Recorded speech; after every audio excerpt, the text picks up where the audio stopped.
আমাদের ঢাকা শহরের ক্যান্টনমেন্ট এবং তার আশেপাশে এলাকার চিত্র আপনাদের সামনে আমি তুলে ধরেছি। এর মধ্যে রয়েছে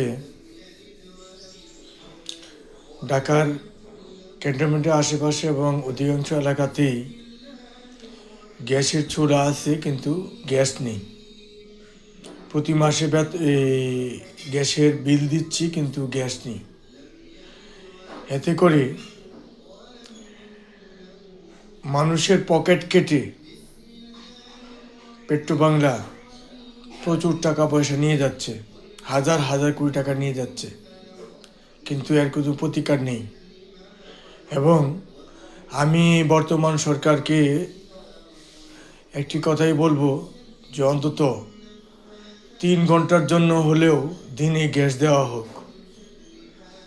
সকাল 8টা থেকে দুপুর 12টা পর্যন্ত এই 4 ঘন্টা গ্যাস দেওয়া হোক।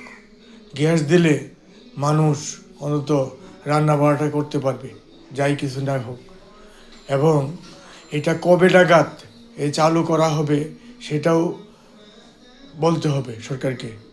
এবং তা না হলে আমরা গ্রাহকরা আমাদের গ্যাসের লাইন কেটে দেন অথবা গ্যাস দেন, অথবা গ্যাস যদি না দিতে পারেন তাহলে আমরা সারা বাংলাদেশের মানুষ একত্রিত হয়ে পেট্রোবাংলা আমরা ঘেরাও কর্মসূচি পালন করব।